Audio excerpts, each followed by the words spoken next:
Hello, everybody. This is Dr. Alex Avila with Love University, and we're back. I'm an author, psychologist, and speaker. Every week we talk about how to love yourself, others, and a higher nature, how to improve your finances, career, relationships, health, and spirituality. And we have a great guest today, I think a very interesting guest, Robert Manni, a relationship expert and author, host of the Guy's Guy Radio. He's featured columnist on Cupid's Post, Your Tango, recognized as a top dating blogger by Dating Advice and Our Dating Journey. And they say he's a men's successor to Sex and the City, which is interesting. His work has been featured in Huffington Post, NBC. He has master certification in Reiki healing.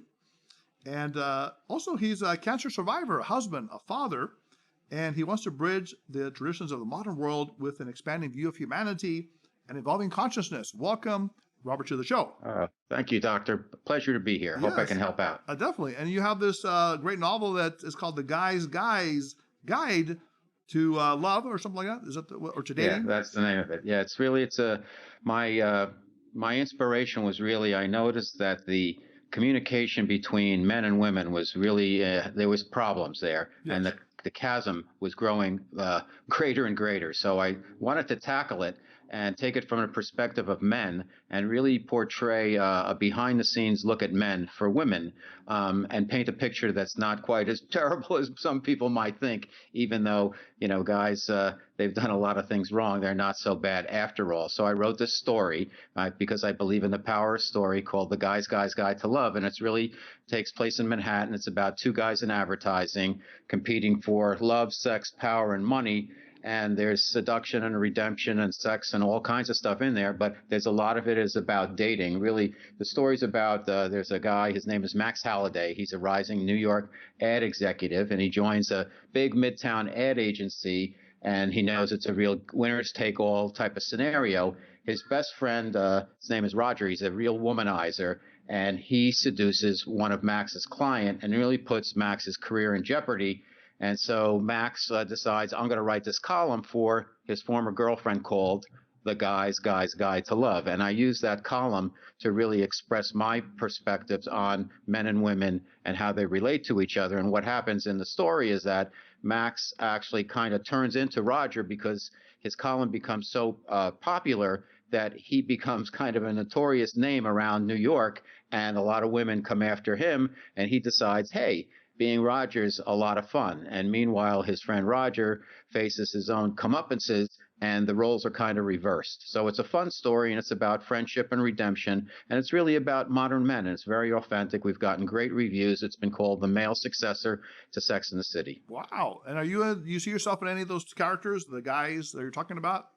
They're not me, but what I did was I used the three main male characters to represent. One is kind of the everyday guy, Max Halliday, the lead character, and then one is the kind of the sexual male, Roger Fox is his best friend, and then there's another one called Alejandro, and he is really the spiritual underpinning for the story, because it's a rom-com and it's fun and it's sexy, but it's really about something. And I actually also use the book to introduce Reiki to a lot of people who may not be that familiar with a holistic healing practice. Interesting. So maybe this kind of archetypes for men. You said yes, the spiritual, the sexual, and the nice ordinary guy. Right. And also, you talk about competing for sex, love, and romance. Are you talking about men competing with men or men competing with women? Well, the story features savvy women and flawed men, and the men are competing with each other, and the women are competing with each other, and the women are competing with the men. Okay, and that's pretty much how it is. Everybody's competing, particularly in the world of advertising and media in New York City, and it is a winner-takes-all scenario, and I've lived it for many years. So it was an area that I could write about very confidently, and as you know, you really want to write about what you know. Yeah, now we're here in California, and we heard New York as being kind of fast-paced, and people are in a rush, but also I think I've seen a lot of Europeans there. People can be very nice in some ways. So are New Yorkers mean, or are they nice, would you say? Well, New Yorkers, you pretty much know what you get. They're not going to I moved to California last year, and I lived in New York and grew up in the area. But I lived in New York City for 25 plus years, and I can tell you that people are in a hurry, and there's people who come into New York from all over the world, and they're on a mission. So it's not that they're rude; they can come across as rude and brief, but they're everybody's on a mission. However, I don't think they're mean. I think there's mean people. There's mean people anywhere, and there's different layers of being mean.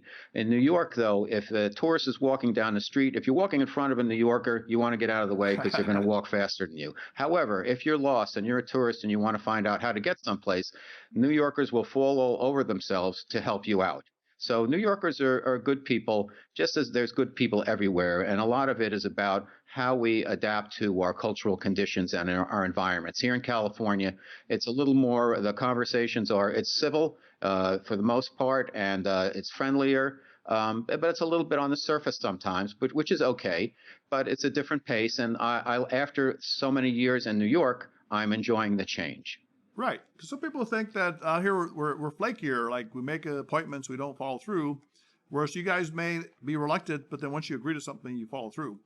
And you see that in some of the European communities that initially there's like a coldness, but then once they get to know you, they're very warm and very loyal to you. Do you see any of that happening in New York? Well, there's a couple of things to unpack there. Yeah, I think, flakiness, if somebody doesn't show up for something, that's on them. And in New York, because everybody's kind of on a mission, you want to respect other people's time. Now, you can be a little bit late because of the subway or a cab or walking or whatever, but it's 15 minutes. And if you don't show up, people are going to think, you don't respect them because you're not respecting their time. Here, if people want to flake out, not show up because whatever, they went to the beach, and I'm making general comments that aren't very fair, but that's whatever. It's a different culture here. But however, being polite and being respectful of other people and their time is universal. Right. And of course, in the dating world, there is a lot of they call it ghosting these days and flakiness and all that. But in terms of, the idea of the guy's guy, now you have an interesting kind of paradoxical thing where you have these terms, and I see it kind of as a yin yang. The yin is the so-called softer energy and the yang is the stronger energy. You call it casual confidence, for example. So confident, not like overly the top, arrogant confidence, but you said casual. You mentioned unassuming strength, which again is another paradox. You say seductive integrity and timeless style, and also emotional intelligence. So tell us about each of those traits. I mean, how would you see that in a male? Is this the ideal male we're talking about, or is this the way males are today? Well, I don't think this is the way all males are today. I think it's something that guys can reach for because we live in a little more casual society now than 40 years ago. And it's not about the macho man. It's about a guy's guy is more a relaxed version. It's a contemporary guy. He's got emotional intelligence. He's respectful of women. He's respectful of his friends. Guys like him, women like him, and it's just a cool person that everybody would want to hang out with. So I think most people would want to be a guy's guy. And you know something, you don't really need to be a guy to be a guy's guy. These are traits that inherit across just people who are respectful, fun, know who they are, comfortable in their own skin, and know how to communicate. Yeah, I'm trying to see this because, and also you say they're fun and they celebrate women. But also they still have kind of if you talk about men, kind of a masculinity that is, I guess, positive or healthy, you're saying. Maybe a certain sense of confidence. Well, okay. Well, a guy's guy, yeah. I mean, see, the issue is today, men want to better themselves, but they don't feel as comfortable as women do with self-improvement. And men need role models, but many are lost because their traditional definitions of masculinity don't reflect today's culture.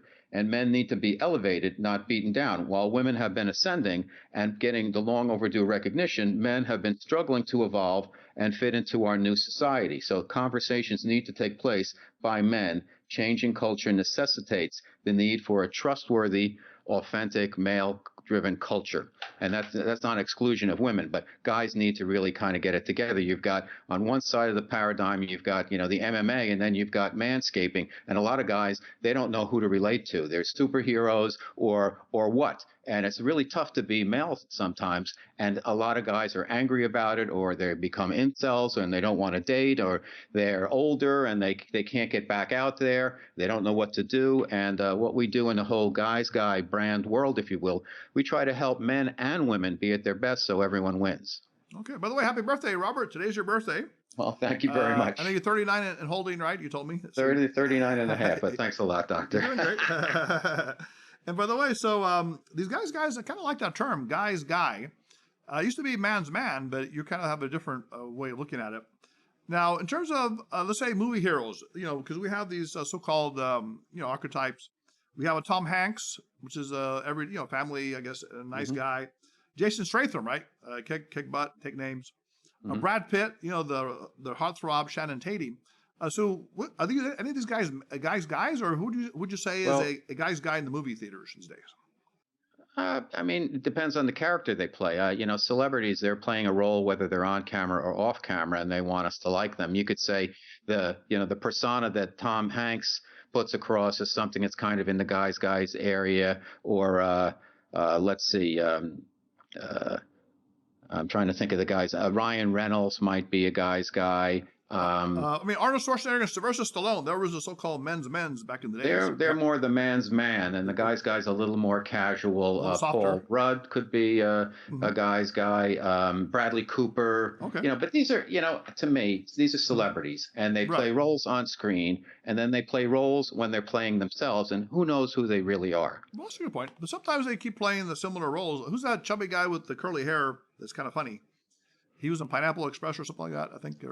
Seth Rogen. Yeah, do you think he's kind of a guy's guy, or so? He could be. He's it's a little bit more comical, over the top comical. Right. But it depends on the role. You could say Leonardo DiCaprio in some ways could be a guy's guy, even though he's kind of a Casanova, I would say. So I don't really go by celebrities for the archetypes. I think it's more about men who are respectful of women, comfortable in their own skin, have emotional intelligence, and confidence, but not arrogance, and that other guys like them and want to hang out with them, and then women like them also. Okay, so I was saying the yin and yang, kind of a blend of these different qualities, the so-called feminine, masculine energies, or the subtle versus more directive. Now, the other thing is, Robert, what are the biggest problems you think are facing guys today in the dating world, romantically? We had John Gray on the show. He talks about we're becoming an androgynous society. Men are more feminine and women are more masculine in their energies. What do you think of that? Is that a problem today? Are people confused about things? I think John is correct, and some people take what he has to say the wrong way, because he's setting up like men have to be, all this testosterone, and women have to have the estrogen and all of that. But he breaks his perspective down using data and science, and I agree with a lot of what he says, but it's not I don't believe that the way we communicate it can't be that men have to be macho because of testosterone and women have to be super feminine. I think what he's saying, and I agree with, is that we have to make sure that women are allowed to be women and men are allowed to be men, and they have to help each other be able to fulfill those natural roles without preventing them from being whoever they want to be. That's a good point, yeah. So being your true self, he talks about the soulmate relationship as opposed to role mate, which is playing roles based on societal standards. Now, let's say, Robert, so you used to be in New York, and then now you're in the LA dating scene, but I know you're married, but you see the scene. So how do you help a guy be a successful singles guy?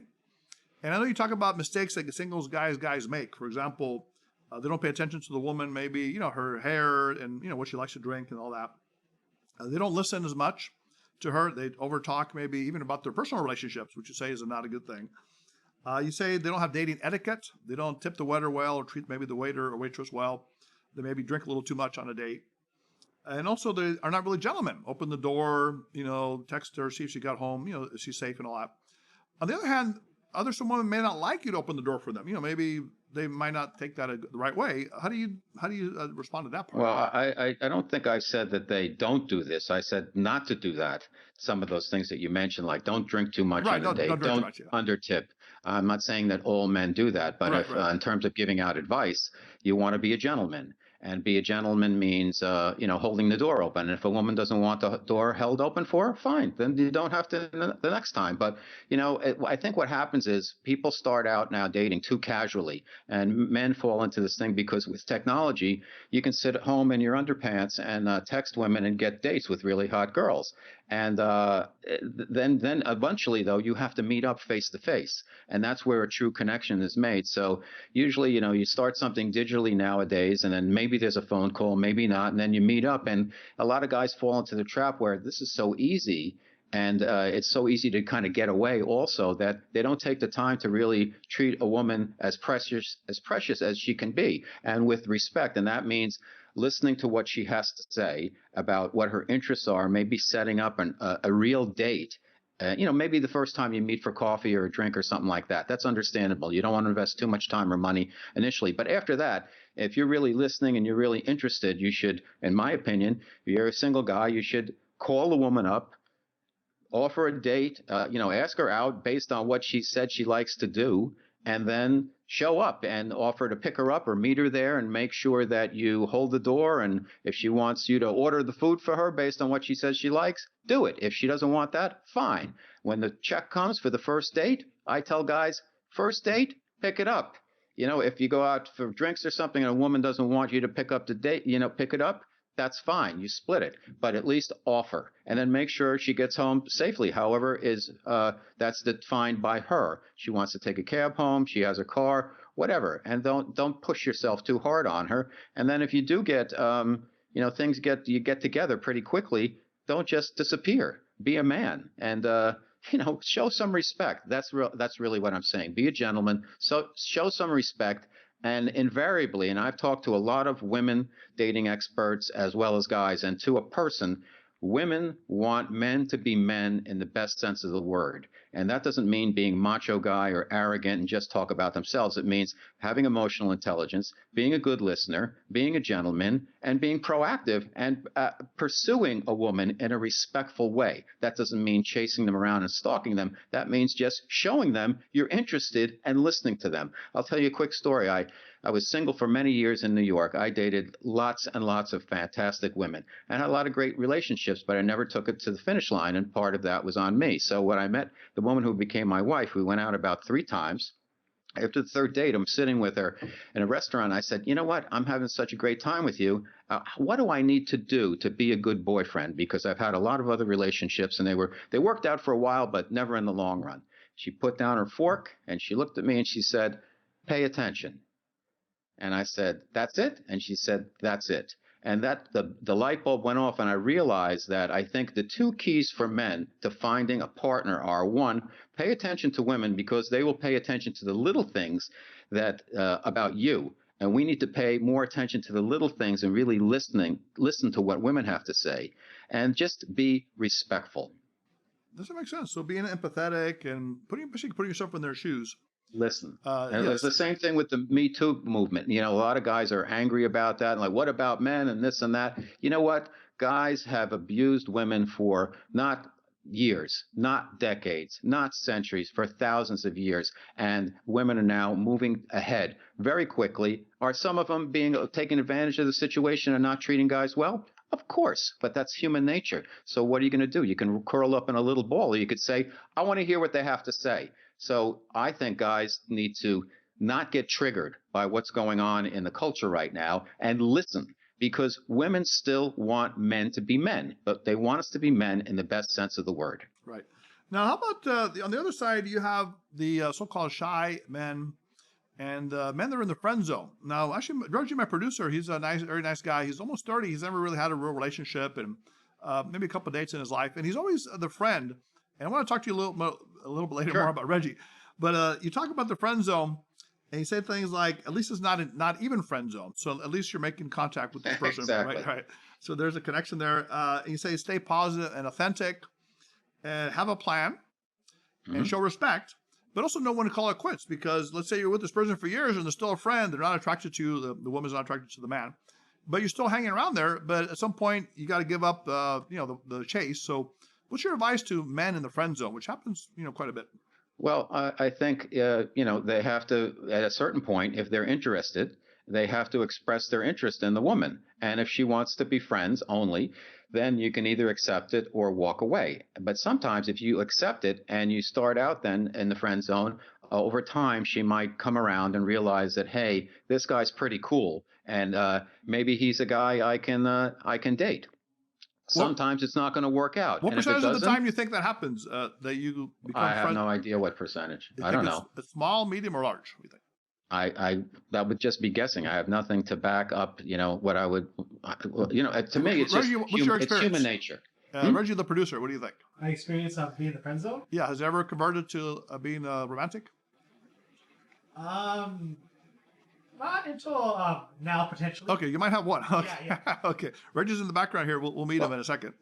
Well, the thing is with the friend zone is, you have to, if you're a guy, you have to take responsibility for where you are. You can only do so much. Listen, you can't make somebody feel the way you want them to feel about you. You can put yourself out there and show them who you are and be your authentic self. And then it's up to them. Listen, if they don't appreciate you and for who you want to be for them as a romantic, potential romantic partner or match, then, it's up to them to sort out the fact that you could be that. And if they don't, or if they're not attracted to you, why would any guy or any woman want to be with somebody who really doesn't value them? So it's about your self-esteem and self-value.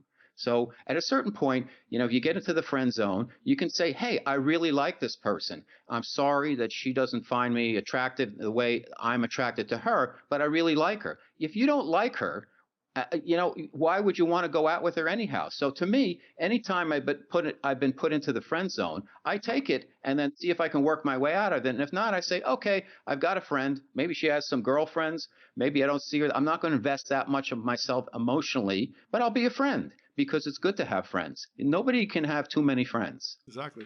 Now then, Robert, we get to the next step, or the final step would be the successful married guy's guy. Now, you talk about some advice you have in terms of asking yourself questions. You say you're the guy looking to get married. Are you ready to commit to this person? Do you visualize a future? What kind of future do you visualize? Emotionally, how do you feel inside when you see yourself with this person long term? Also, you mentioned, what are her expectations? Are you able to fulfill what she wants as well? So you kind of reverse the coin there. You mentioned, are you compatible in terms of values, personality, sexually, children, finances, the whole thing? Sure. And also, does she make me laugh, which humor is important? And do I want to grow old with her? And also the idea that looks can fade. So maybe someone's very physically attractive, but as we get older, we lose some of that. And those are important things to think about. And does she fight fair? You mentioned they won't resentment inside. So tell us about some of these things that the married to be guy's guy has to think about. Well, I think, to me, the number one thing that made me ready to get married was I realized that I had to make room in my heart for somebody else. And as soon as I had that epiphany, I knew that I would be married very quickly. In fact, one Thanksgiving, I went home and my family stopped asking me when I was going to get married. And I'm from an Italian family and it's all about family. And I actually said to my mom, I said, I'm going to get married next year. And she said, really? That's fantastic. Who is she? I want to meet her. And I said, I haven't met her yet. And she looked at me like, what? But sure enough, I was engaged a year later, and I wasn't, on a mission to make that happen. I knew that it would happen because I knew what I was doing wrong, which was I was totally fixated on myself, and I wasn't making room in my heart for somebody else. And when you're looking for a long-term partner, you have to, shared values become incredibly important. How you view money, how you view sex, how you view family, how you view politics, how you view treating other people. You better get a check mark on each one of those. Sex is sex, and you can have hot sex and not, marry the person. And, sex can get better with a lot of times, people have in their head, I have my checklist and this person has to look exactly this way. And then you'll ultimately end up with somebody who's completely different, and it can turn into a really good thing. And you can actually find somebody can become more attractive, more beautiful over time because the real person shines through from the inside out. I can honestly say my wife, she's a beautiful woman to begin with. And, you go through over time and you see each other all the time, and she was pregnant. And we have a 7-year-old and all of that kind of stuff. and you go through all of the usual stuff that couples go through. But I know inside she's such a wonderful, beautiful person that I'm incredibly lucky. Now, listen, I appreciate beauty. I see a beautiful woman on the street. I'm here in San Diego. There's gorgeous women everywhere. Okay, I'm not, I can look at the menu, but I'm devoted to my wife, and it's a good thing. So it's just a matter of just putting things into balance and becoming comfortable with who you are and how you deal with your partner and how you deal with other people. And having conversations, we didn't get into deep conversations about all of that stuff before we got married. We just knew it was time because there was a comfort level there. There was a respect there. I liked listening to her. I consider her to be a teacher for me. I consider my 7-year-old to be my other teacher. And hopefully they're getting some added value from being with me. So it all balances out. And when it all feels right and you have a couple of those check marks, and I think values are most important, then you can have a successful relationship, and hopefully that can lead to marriage if that's what you're looking for, or maybe not. Now you're a culture. You're Italian, and is she Asian? Your wife? She's Korean, yeah. Korean. Is she like born there or born? She was born there, but she grew up here from age 6, and there's no accent or anything. But so her family's all Korean, and then they're Americanized. But there are, like, we went to Korea 2 years ago, and everybody was Korean there, and I didn't speak Korean, and there was a real cultural. And I've traveled, so to me it wasn't that big a deal, but it's a very, very different culture. However, across any cultures, there's some consistencies. There's food, there's family, there's music, there's sports, there's culture, and people are people. And if we look at it that way, I don't look at anybody based on what color their skin is, what their religion is, this or that. There's not enough love in the world. That's my rule. And anything we can do to bridge the gap of communication or just bringing the world together is a really good thing. Right. So you have pasta, she has kimchi and barbecue, right? So you guys. She has kimchi. We don't eat meat, but she eats kimchi every day. That's delicious and I'll ask her. She'll be eating food, Korean stuff for breakfast. And I said, "What's that?" She's like, "Korean food." And she'll be eating it for lunch. I said, "What's that?" "Korean food." Okay. They don't even a lot of the dishes you don't even name it. You just call it Korean food. But it's fantastic. I love it, and I don't eat that much pasta anymore anyhow. So it doesn't matter. And she's a fantastic cook too. Oh, fantastic. The other thing is sometimes people talk about psychological even disorders or elevations on certain scales, and say that you kind of want someone that's similar or matches your style. For example, someone who's a little bit dependent personality with someone who's a little bit histrionic with someone, like drama kind of person, like idiosyncrasies. Do you ever see that happening where you see people match in these certain areas that they're a little bit unique in, or maybe idiosyncratic in? And that works I think you mentioned, Doctor, earlier that kind of yin yang is important, that there has to be some type of balance between partners. I mean, I don't think you really want to marry a mirror image of yourself, whether physically or psychologically. It's nice to have differences, but again, there's some areas where that you need to share, and I think the shared values is something that's incredibly important. Because listen, if you don't have the same perspective on money, one's a spendthrift, doesn't have any money in the bank, the other one, is a real saver or an investor or whatever, you can be going down the road to some issues there and some conversations that aren't that comfortable. The same thing with sex. If one person's highly sexed and the other person isn't, over time, it's going to be like somebody's going to be frustrated one way or the other. And it's the same thing with politics. Look at how divisive our country's become with that. I mean, can a Trump and Biden couple get along, especially now with all the lockdowns and everything? And then just really how you treat other people and your relationship to family, that becomes very important also. So I think values, it's what's really is the glue that can make couples successful. What do you think of age gap? Do you have an age gap in your relationship? Yes, we do. Like about 16 years. Okay. So, I mean, some people think that's good. Some people don't. And, some women are older and younger. So what do you think of that idea? Can that work, the age gap thing? I think there's not enough love in the world, Doctor, as I mentioned, and whatever works. If it works for her, I'm an older guy, and I'm going to get older faster. So it was okay for her. So I consider myself a lucky man. She's younger than me. She's beautiful. I'm super fortunate. So I'm like, okay, great. I could have married somebody in high school. They'd be the same age as me now. I don't know if I'd be on the same wavelength, frankly, because it's not really chronological, Doctor. I think it's more about your perspective and how you view the world. And I think what happens with a lot of us, particularly boomers, is that people get stuck. and we just do the same thing and have the same perspective over and over again. And I see that on social media, Facebook, or whatever, people from high school that I'm connected with, and their views seem like very, kind of predictable. They don't seem that open, and I'm not putting them down. It's not all of them, but it's interesting that, sometimes you have to take a step back and say, hey, I've really done a lot of work on myself, and now it's really helping me. And I think the key there is, Doctor, and this helps in relationships also, is the first person you need to work on and the first person you need to love is yourself. And if you can't do that, you're going to have a hard time in any relationship. Exactly. Loving yourself, others on a higher nature is our philosophy. Now, I want to bring in my producer, Reggie. Reggie, can you come in here? Reggie's a really cool guy. But I want to teach you. Nice to meet you, Robert. I want you to teach you how to be a guy's guy. Now, he's never really had a love experience or made love or anything like that. He's a very shy guy. But we have a bet where I would give him $100 for a date if you could find a woman. Now, it's been a couple of years, and you found one, Reggie. Yeah. I gave you the $100, but you haven't gone out with her because she's still your friend. Or have you gone out with her? Actually, we're going out the third one after this interview. Third one? Yeah. Well, high five, Yeah. man. Hey. Reggie, you did it. Hey, the man. Okay. So do you went on the romantic date that we talked about? For the $100 date. The aquarium's closed, so we're going to do something else. We're going to go like somewhere, get something nice, pick up something nice to eat. Okay. All right. Have you any affection on the date? Romance at all? We held hands, yeah. Okay, holding hands. Okay, yeah. Robert, he's still in the friend zone. What can you help him with? Well, I don't know. I would ask you that. If you're holding hands, do you usually hold hands with your friends? You don't hold hands with your guy friends, right?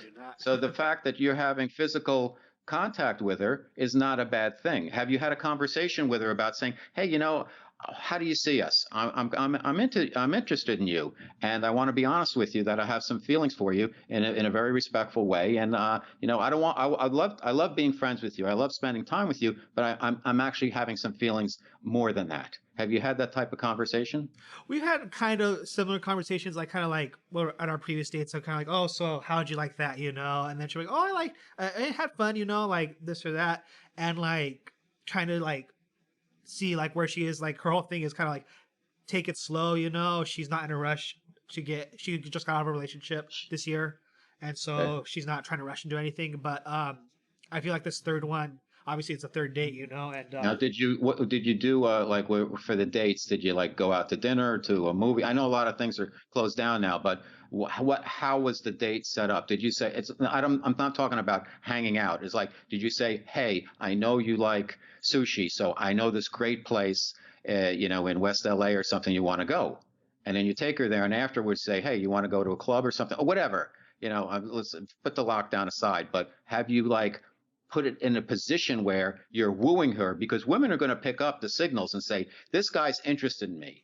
And if she respects you and she likes you, she's either going to give you the Heisman and say, no, not right now, or she's going to say, let's see how he does. Because a lot of times women, they want you to carry the ball. And if you are, don't feel comfortable getting the rock, then you're not going to be on the field. So in other words, these romantic dates or more hangouts? Honestly.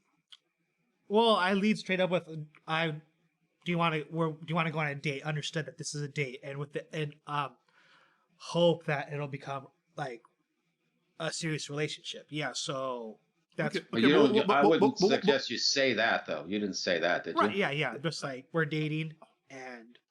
Okay, but what did you do on the date? Is what he's asking. Well, we went to a movie. First one, we went to a movie, and took her out for that. Paid for her food. We picked up food, paid for it. Okay. Then second time, we went to a park. Again, locked down, so we have to walk around. Mm-hmm. We went out, got her food again. Mm-hmm. So and this one, we're gonna go get food. Go to like Buca de Beppo, like really shot the big bucks for that. Okay, sounds good. All right, so you're moving into it, but no kiss yet, no hug, or no? Oh, we hug, yeah. Hug, yeah. Okay. Yeah. All right. Have Robert, you moved in for a kiss? So, I mean, to me, what you don't want to have happen, and sometimes women will allow you to do this, you're taking them out, and you're kind of hoping and kind of feeling around a little bit, and then they'll let you pay. And if a woman wants you in the friend zone, she should be splitting it. Nowadays women are making money too, so she should be making it understood that she's giving you a shot at dating her, or you're in the friend zone. So without saying, you don't want to be too on the nose about how you approach it, but you got to use your own intuition as a guy and say, you know what, is she vibing with me, or is she jerking me around, or are we friends, or what? It's But a you New York have to City step style, up. Right. You have to step very up direct. as a guy and say, this is who I am. This is what I want. This is what I have to offer. This is why I think she can fit that. And then if you see over time that she's not fitting that, then say, next. All right, You know, I like that. That's a powerful approach. Now, what are the three things you can do, Robert, for him to make him a guy's guy? Should we shave off the beard?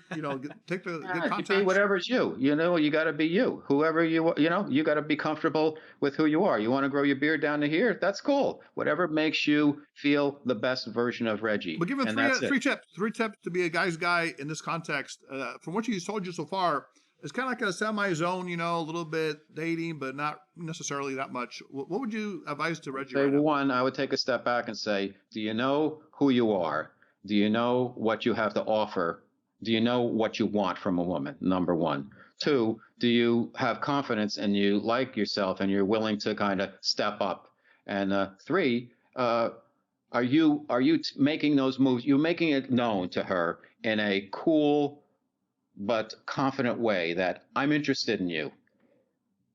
Okay. And if you're doing that, believe me, as I was telling Doctor, my wife said, pay attention. That's because women pay way more attention to the little things about us than we do for them. So she knows exactly where you're coming from, and she sees you probably kind of like dancing around like, okay, he's here.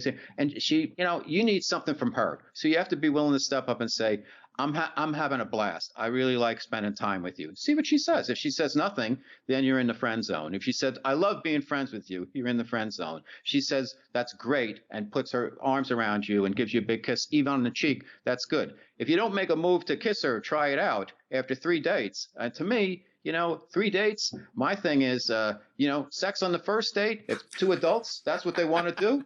That's up to them. They're adults. Reggie, why are you laughing like crazy here? What's going on? They want to go 10 dates with no sex. Why are you laughing? Reggie's laughing like a hyena. Why are you laughing, Reggie? Well, no, just like it's just so removed from my experience. Just have sex on the first date. It's a New York City style. Yeah, no, yeah. It's just be who you are and be confident and know that. Listen, if you don't love yourself, if you don't have confidence, if you don't believe you have something to offer, she's not going to be buying into you, dude. Right. So to me, it's like, put it out there and say, hey, I'm interested. So cojones, right? It is the cojones. No, but I think it's just self-respect. It's like you want to be able to let her know that, hey, listen, I'm a man. This is who I am. I'm interested in you. And you don't have to say that, but at least let her know through your actions that, hey, I'm digging you. And if you get the vibe, you have to trust your own intuition also, because women do that. And if you're getting the vibe like she's just, this is not happening, or this is too slow or whatever, then you got to say, okay, maybe I should date some other women at the same time and see what the interest level is here. But don't put all your eggs in one basket if you're not getting the love back. Again, point number one. Love yourself. If you don't love yourself, nobody else is going to love you, because you made yourself unlovable. If you love yourself, you're going to be exuding that. I mean, I love people more than I ever have. I didn't love them so much before, but I know who they are. We're all connected. There's God in everybody. So how could I not love everybody? I might not want to hang around with everybody. I might not love all the actions of everybody, but there's love there. So I try to find a divinity in every person. If you know what, if a woman doesn't want to date me and she wants to be friends, fine. Thank you for not wasting my time. I'll be your friend. I got to go because there's another woman I want to spend time with over here. And, tell her that. But, it's treating yourself with the respect that you deserve. Right. That's what it is. So thank you, Uncle Robert, right? He gave you great advice. Yeah, thank you very much, Robert. And so you're going to step up, or am I going to get my $100 back? Is that what I do? All right, Reggie, congratulations. Crush it, Reggie. Thank you. Appreciate it. I expect a success story. Oh, yeah. Well, Robert, I appreciate that. I figured, we don't have a lot of time here, so I had to give him everything I got. I like that. Good man. Yeah. Well, Robert's been great having you on the show. You're very direct. You're very compassionate at the same time. I can tell you're a spiritual man. A lot of love, and also you got the New York City little bite style, right? Which is kind of fun. So where can people hear more about you? Do you have any coaching books, things that you do for people to know? I have. You can start with my novel, and believe me, it's a lot about the male and female relationship template, if you will. There's Yes. the main character writes about 7 columns in the book about dating. Yes. The name of the book is called The Guy's Guide to Love. You can pick it up on Amazon.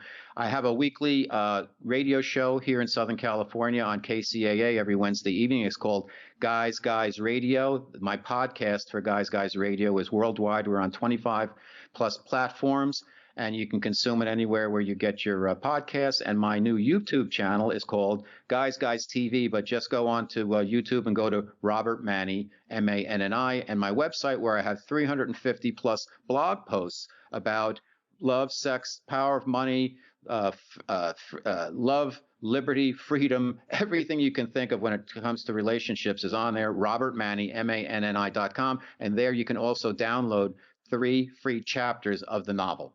Great. Robert, you're a very good writer. I read some of your stuff. You're kind of detailed in what you write, and you really have a passion for this. So again, robertmanni.com. Is that Manni? Yes. Yes. All the information's there. Perfect. This is Dr. Alex Avila. Pleasure to have you on the show. And basically, like you said, we need more love in the world. Now, we're struggling a little bit in the world, but with love, anything can be solved. Any solution can come. And to extend loving energy without expectation. That's called the unconditional love that we want to see in the world. So again, Dr. Alex Avila, Love University. Until next time, put away your notebooks, your iPads, your phones, and go on and have a loving week with us this week. I agree with you completely. Thank you, Doctor. Robert, it's been a pleasure. So we'll be in touch. Maybe we'll have you on the show again. You live locally, I think, right? In the Orange. I'm in San Diego, so I'd love to do the show again. Orange County. Sounds great. It's been a pleasure. Have a good night. All right, thanks. Merry Christmas. Bye-bye. That was a great interview with Robert Manni, a dating and relationship expert. The guy's guy. So I guess he said the guy's guy could also be a woman's woman or a gal's gal, but basically someone that has respect, confidence, charm, charisma, but not arrogance. Someone who's loving, who respects other people and themselves, and who loves themselves. If you want to hear more about Love University, be a guest on the show. If you want to meet your soulmate, we're doing some love type matching now where you can send in your information. We can find a compatible soulmate with you based on love types, personality compatibility. You can reach us at loveuniversitylove@gmail.com. Visit us at loveuniversity.love. Call us at 310-226-8090. You can like us on Facebook at Love University Podcast. You can follow us on Twitter, Instagram at Love Letter U Podcast. You can subscribe to us on Podbean, Spotify, iTunes, and SoundCloud. Until next time, this is Dr. Alex Avila. Go out and find the soulmate or love the soulmate you're with. Be yourself. Reach out to other people. If you're attracted to someone, if you're interested in them, indicate your interest in a positive way, charming way, respectful way, and give more love to the person you're with. And make sure that you can extend loving energy without expectation. Until next time, this is Dr. Alex Avila. This is Love University.